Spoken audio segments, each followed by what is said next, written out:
Hello, and welcome back. In this second of 3 videos we'll focus on finding, harvesting, and preparing the raw materials we need in order to make our pine tar oil, or birch oil. And then, we'll find out what happens when we make a big batch of it in my new barrel.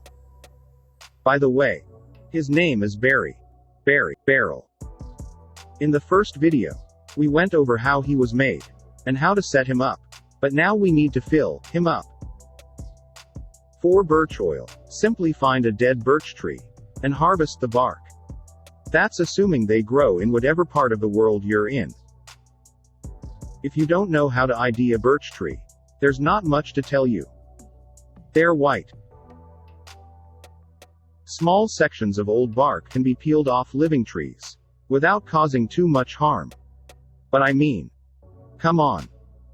Leave them trees alone. Once we've found our trunk, it's just a matter of tearing or slicing off as much bark as we can stuff into whatever we're cooking it in. Also get rid of any rotten wood or dirt that may be all up in there. Last, we cut the bark into strips, wide enough to allow the bark to sit upright in the container. We place them this way to allow for a clearer path for the oil to run down towards the bottom. For both birch bark and fatwood, I also like to make sure they have as much time as possible to dry out before loading. Ain't nobody got time for excess water in their tree juice. Speaking of fatwood, we're going to be using berry to make pine tar oil. So, we need to go into the woods and do some treasure hunting. To find fatwood, it's important to understand what happens to a conifer tree once it dies. For whatever reason, the oil in the tree slowly recedes down the limbs, then down into the roots. If you can find a tree that has been upturned and has its roots exposed, great. Go nuts on that bad boy. We'll go over how to confirm whether the wood we find has oil in it or not in a second. But first, if we don't have exposed roots, and we don't want to dig, like, forever, we need an alternate source. Luckily the oil also collects in other spots on its way down to the roots. These joints where the branches emerged from the trunk are where the oil collects. This is why these parts remain long after the rest of the tree has decomposed, and can often be found strewn about the forest floor.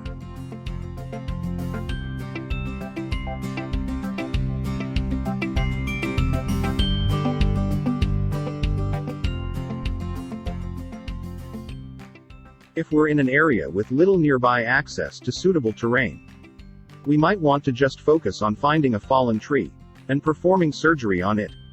This is the main tree that I've been getting my joints from. That one in the background has some really nice fatwood on it as well. But it's much younger and will take more work to saw through. We'll save that for pine tar emergencies only.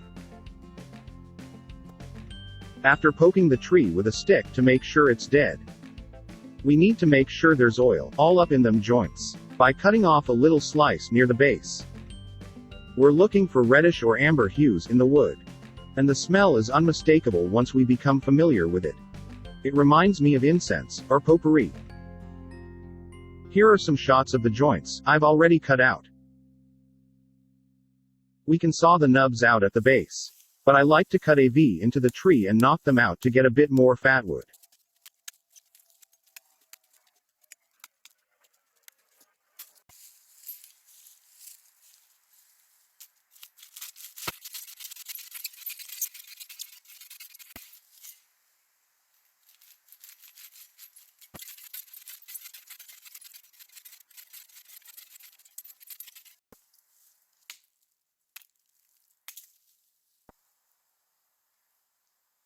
Now, choppy, to see what's inside.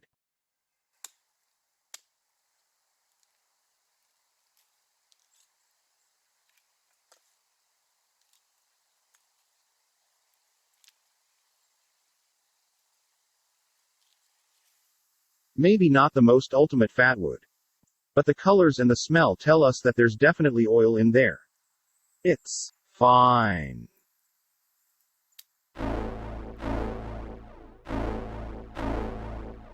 Warning. This bozo is giving you somewhat bad advice. The branches he has removed from that tree are too small. You'll find out why later. I advise sticking to larger limbs, or spending the time to forage for old remnants of joints. Other than that, I suppose the old chap's doing well enough. Carry on. This pile has been drying for about a month. And it's time to load Barry with it. I'm hoping there's enough to fill him to the top. That black line represents the lowest that the lid would sit when inserted. We'll start by placing one slab flat over the drainage hole, without blocking it, to help keep any loose debris out of our collection tin. The rest gets jammed in vertically till we can't jam no more.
Oh.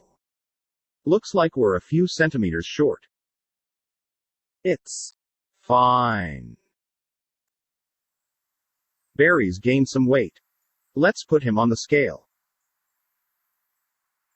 Roughly 9.3 kilograms. Ouch. This sack has everything else we need to bring with us. It weighs roughly 9 kilograms. This should be fun. Anyways, let's do this.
I spent most of the afternoon gathering firewood.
That should do it.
This is not a survival video.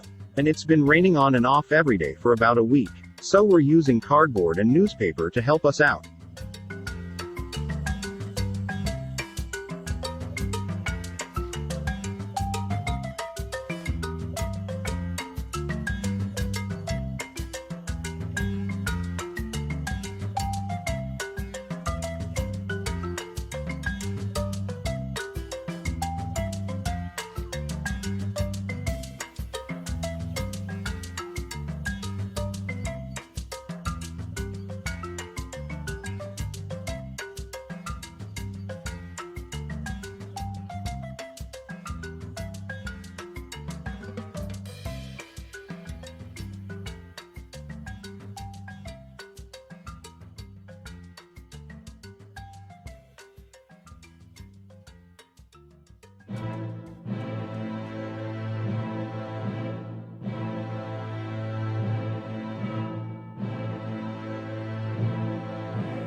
Barry's looking a little worried.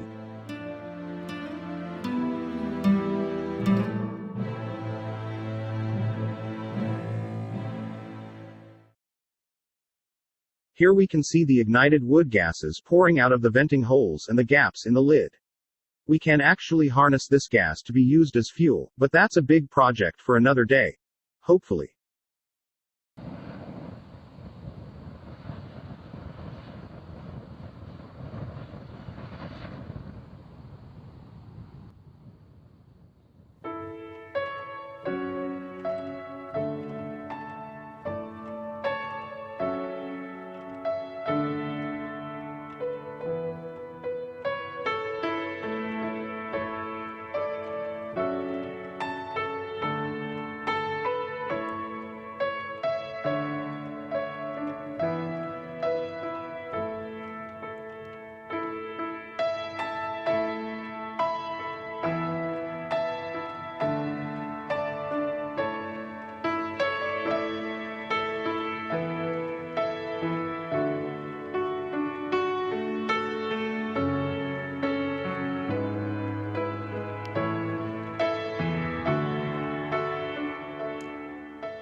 At around 10:04 I heard a swoosh. Oh my! The lid has somehow fallen into the barrel and settled on the top of the fatwood.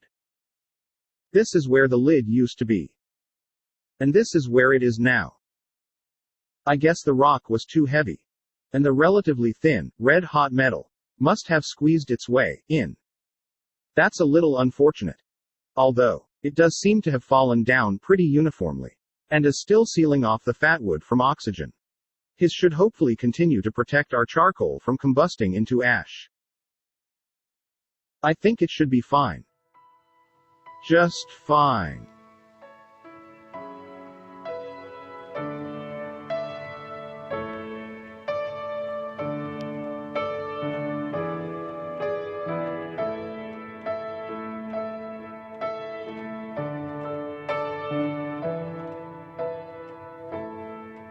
What a mess.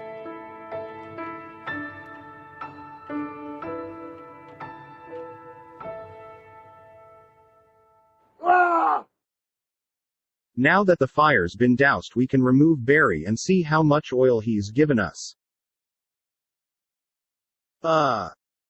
Looks a little skimpy actually.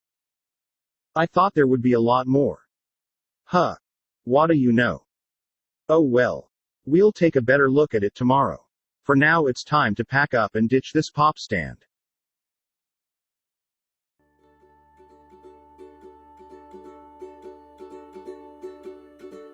Alright, time to crack these puppies and check on our booty.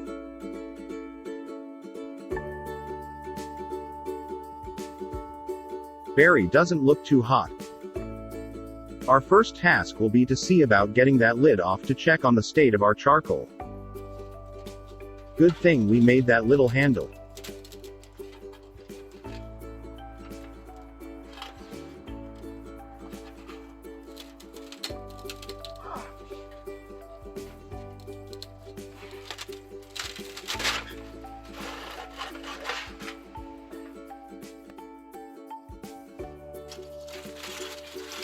Looks like we have excellent charcoal. Which means we definitely roasted it for long enough.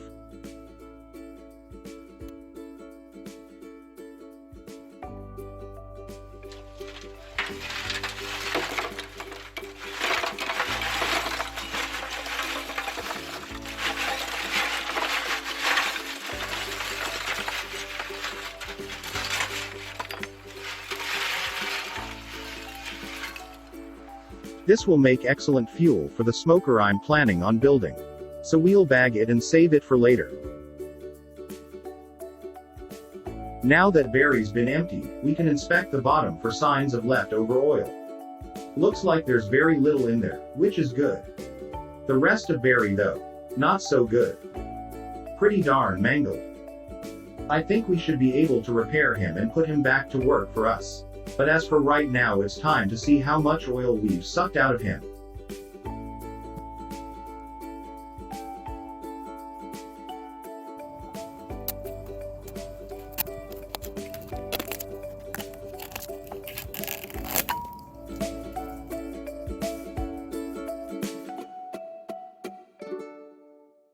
So here we have our pine tar oil. Looks more viscous than I'm used to. This must be due to the temperature. The watery liquid at the bottom is what I've heard referred to as tar piss. The next video of this series will deal more directly with our extract, but this chill effect is making me reconsider my plan to separate the oil from the pee-pee. We'll have to think about that one. For some reason I was expecting way more.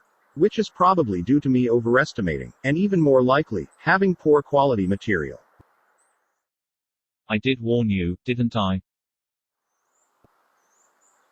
Perhaps I will add another section to the end of the next video called, Things I Did Wrong. Still though, ain't it pretty? I guess it was worth burning my eyelashes off for. Hey, thanks for watching y'all. Don't forget to like and subscribe if you had a good time, and stay tuned for part 3 of this series where we'll deal with filtering, measuring, and understanding the significance of both pine tar oil and birch oil. Until then, have a good one, eh?